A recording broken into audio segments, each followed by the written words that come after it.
ഉൽപ്പത്തി പുസ്തകം അദ്ധ്യായം 7. ജലപ്രളയം. കർത്താവ് നോഹയോട് അരുളിച്ചെയ്തു, നീയും കുടുംബവും പെട്ടകത്തിൽ പ്രവേശിക്കുക. ഈ തലമുറയിൽ നിന്നെ ഞാൻ നീതിമാനായി കണ്ടിരിക്കുന്നു. ഭൂമുഖത്ത് അവയുടെ വംശം നിലനിർത്താൻ വേണ്ടി ശുദ്ധിയുള്ള സർവ്വമൃഗങ്ങളിലും നിന്ന് ആണും പെണ്ണുമായി 7 ജോഡിയും, ശുദ്ധിയില്ലാത്ത മൃഗങ്ങളിൽ നിന്ന് ആണും പെണ്ണുമായി 1 ജോഡിയും, ആകാശത്തിലെ പറവകളിൽ നിന്ന് പൂവനും പിടയുമായി 7 ജോഡിയും കൂടെ കൊണ്ടുപോകാം.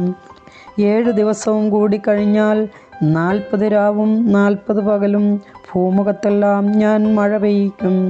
ഞാൻ സൃഷ്ടിച്ച സകല ജീവജാലങ്ങളെയും ഭൂതലത്തിൽ നിന്ന് തുടച്ചു മാറ്റും.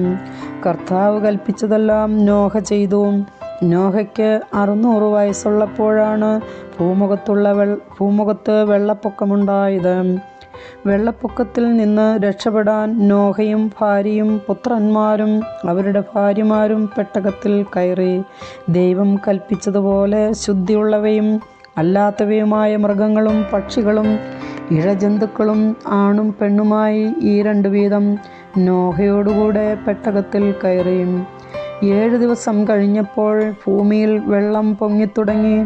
നോഹയുടെ ജീവിതത്തിൻ്റെ 600 വർഷം 2-ാം മാസം. നോഹയുടെ ജീവിതത്തിൻ്റെ 600-ാം വർഷം 2-ാം മാസം 17-ാം ദിവസം അഗാധങ്ങളിലെ ഉറവകൾ പൊട്ടിയൊഴുകി. ആകാശത്തിൻ്റെ ജാലകങ്ങൾ തുറന്നു. 40 രാവും 40 പകലും മഴ പെയ്തുകൊണ്ടിരുന്നു. അന്ന് തന്നെ നോഹയും ഭാര്യയും അവൻ്റെ പുത്രന്മാരായ ഷേം, ഹാം, യാഫേത്ത് എന്നിവരും അവരുടെ ഭാര്യമാരും പെട്ടകത്തിൽ കയറി.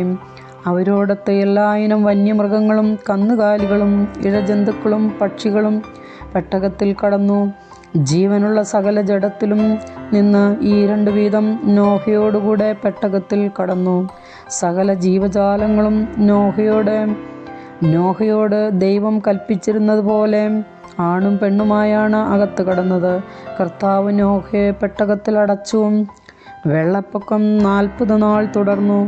ജലനിരപ്പുയർന്നു. പെട്ടകം പൊങ്ങി ഭൂമിക്ക് മുകളിലായി. ഭൂമിയിൽ ജലം വർദ്ധിച്ചു കൊണ്ടേയിരുന്നു.